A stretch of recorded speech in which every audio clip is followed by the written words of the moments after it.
So I got to get into Mel Tucker is back every day. As I tweeted, this is like an infomercial. Every day you're going to hit that, but wait, there's more. Like you're going to get that. I don't know when this is ever going to stop, and I don't think that it is. A statement was released by Mel Tucker, and here's what he had to say. I am disappointed but not surprised to learn that MSU intends to terminate my contract over Miss Tracy's improper public disclosure of the entire 1,200-page investigation file regarding her baseless complaint against me. Let's be clear, I don't believe MSU plans to fire me because I admitted to an entirely consensual private relationship with another adult who gave me one presentation at MSU at my behest over 2 years ago. A cursory reading of the facts and timeline should cause any fair-minded person to conclude that other motives are at play. Here is why. MSU knew about the information on which it supposedly relies to end my contract since at least March of 2023.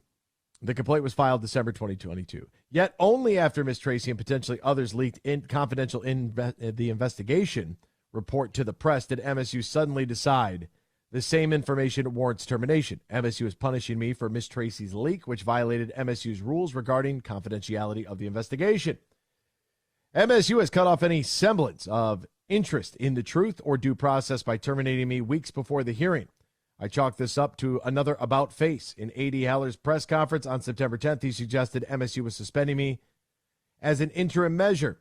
And while the investigation continues, about 1 week later, with no new information, MSU moved to terminate me, sanctimoniously and illogically claiming this action has no impact on the ongoing investigation.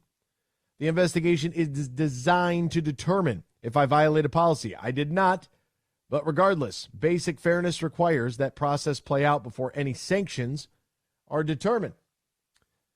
MSU ignored my concerns about the leaks related to the confidential investigation weeks before Ms. Tracy disclosed the investigation details to the national media. MSU received a FOIA request for investigations related to me. MSU denied them, citing privacy. On August 25th, well before Ms. Tracy went public with the full file, I demanded an investigation into the leaks. MSU never acknowledged my request, let alone responded. Yet, after Ms. Tracy's attorney recently complained about the alleged leak of her client's name, MSU hired an outside law firm to investigate, stating confidentiality in these matters is paramount.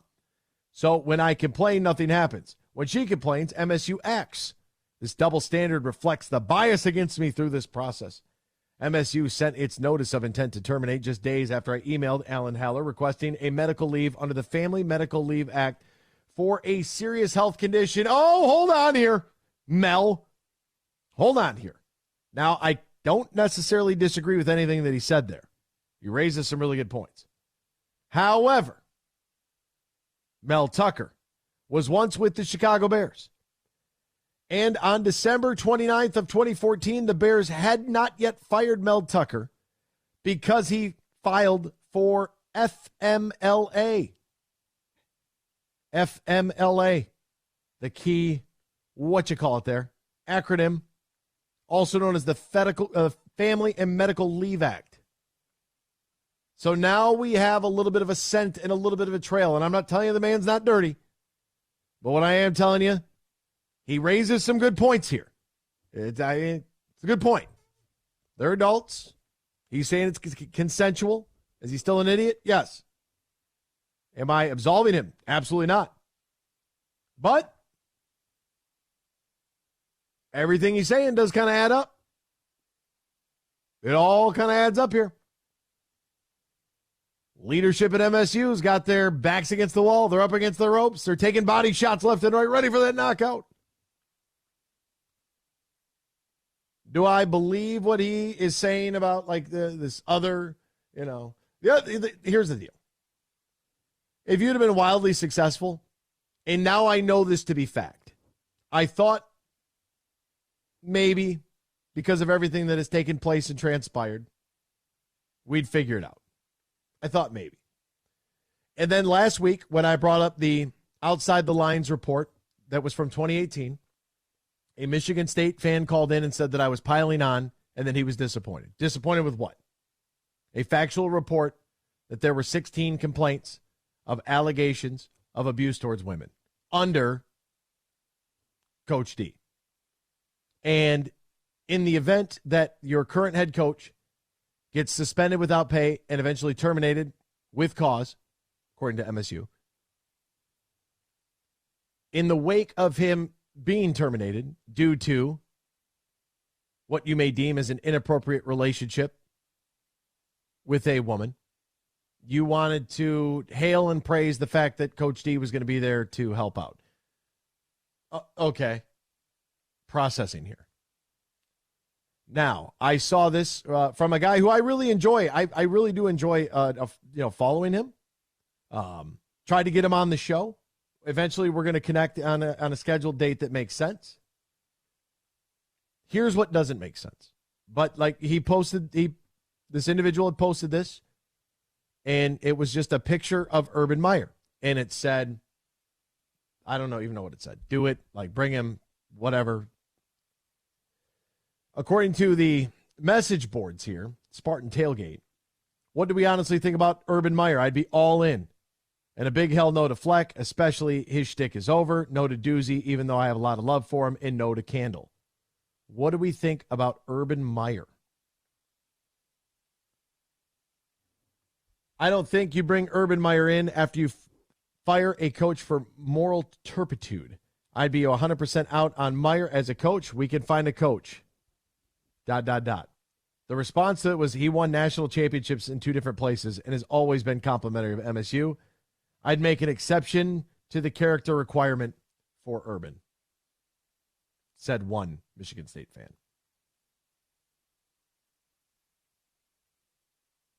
Urban will bring in an elite group of coordinators. He gets in the door immediately with elite recruits with his name alone. He has the SEC mindset of winning at all costs, especially if we can win him with NIL. Elite quarterbacks like Bryce Underwood would potentially give MSU an actual look.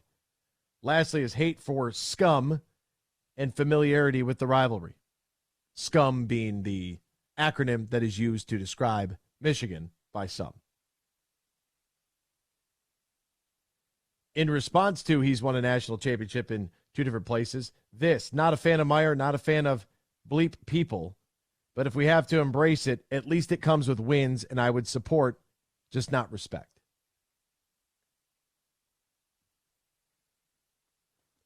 That's where you're at. That's where you're at. Now, I'd love to have Uncle Herb on the show. I don't think it's ever going to happen. I don't think that anything that I've ever said about Urban Meyer has been disparaging to his character.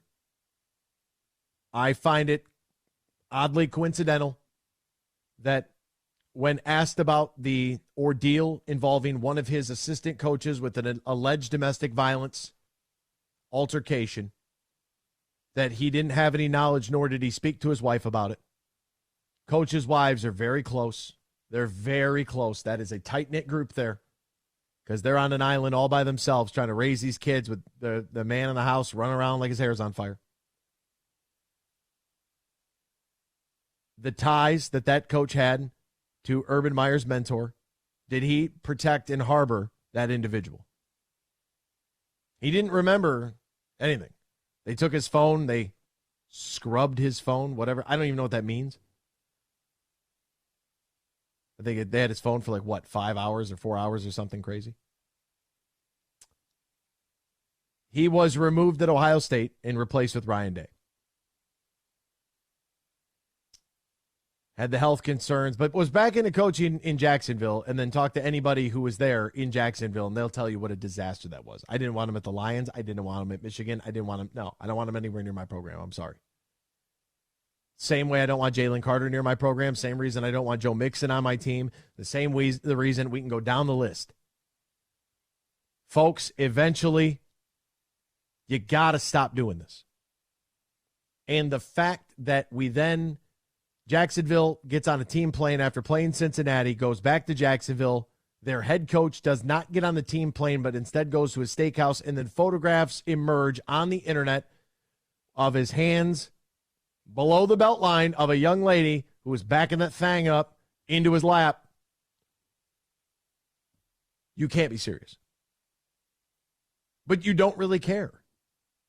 You don't really care. At least these folks are honest about it. Like, that's all I could say. Like, at least you guys are honest about it. You're like, at least it comes with wins. He's won national championships. Like, that is the most preposterous thing to me, that you would fire Mel Tucker and then go after a coach that, go back to all the issues they had in the Swamp, not the Swamp Kings documentary that they obviously directed, but I'm talking about everything else that was removed at Ohio State. They got fired in Jacksonville. You would want to bring him to East Lansing. How is that even possible? Ryan is joining us now. Ryan without a mic, but does have a phone. Good morning, Ryan. Yeah, you don't fire a guy based on moral turpitude and hire the guy with no morals. Like, do you want to owe Mel Tucker the full $75 million in the eventual lawsuit that's coming? Because if you hire Urban Meyer before the lawsuit, that's all that lawyer needs. Just saying, MSU doesn't have morals. Look who they just hired. Because that's the only play the lawyer needs, because this lawyer's not very good, especially that statement. Because Mel Tucker puts out, well, I did this, this, and this. Where's your proof? Because at least in the firing letter, when they're like, hey, you brought negative light to the university, here's the links to the article of the negative light. Because guess what, Mel Tucker? We can't take your word for it when you're suspended for this and you're trying to go on medical leave while suspended. It's on the bottle. If it lasts more than 4 hours, you go to the ER. All right? You don't get medical leave. Maybe he's on the Blue Chew. Who knows? Maybe, shout out to the Blue Chew, I guess. Look, it's such a quandary right now, in that I feel as if the leadership at MSU is being very reactionary, right? They're almost non-existent. They've dropped back kind of like the Lions. Instead of press coverage and attacking this thing, head on, they're kind of playing off the ball here, waiting to see what happens next. And it's like, you guys can't do that. Like, you have to lead from the front. No one's in charge. No one's in charge. It's an interim president who didn't want the job. They're on their fourth president in 6 years. It's a board of trustees that doesn't know what they're doing. And for Tucker, like, well, I asked for the league. Show your proof then. The only reason, it was one board of trustees member, just one, who asked for an investigation into the league. Not the other 7, just one. Is there a way to vote no confidence and remove the board? That's a complaint that I've heard from a lot of individuals that I would say are pretty upstanding alumni of the university, people that have some voices that carry a little weight, that they are a little tired with some of the things that have transpired there with this board of trustees. Is that, I don't know if that's possible, but do you think is sweeping change? Because now you're looking at, okay, what kind of pressure is the AD under? What kind of pressure is the president under? What kind of pressure is the board of trustees under? And all of this regarding one case that every single day seems to feel like, who knows what's going to happen at 9 o'clock today? Like, that's like every day at 9 a.m. It's like, wonder what they got cooking up there. And in the meantime, MSU, yeah. I say, if you're MSU, you know what you do? You're done. Just be quiet now. You sent out your letter, which you had to do per the contract. Tucker responded, which, he was going to. And you know what it is now? You wait till the hearing. You wait till the lawsuit, and you just finish this out quietly. Like, there's no reason you need to take the media jabs because, you have a first-time athletic director, an interim president, and a board of trustees that no one trusts. Like, going through the media and trying to, play this punch by punch isn't going to work because you're not experienced at it.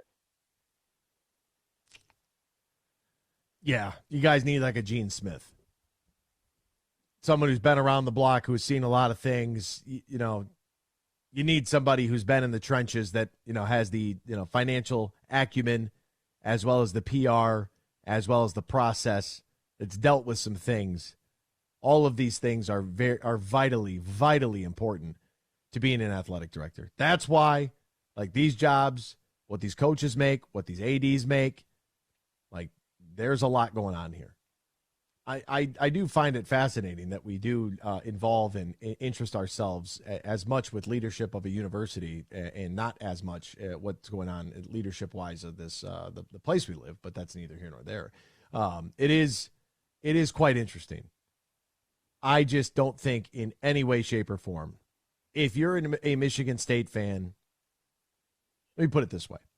If you're a Michigan State fan who wants to hire Urban Meyer to be your next head football coach, I'll put it politely and say, you are not a part of the solution.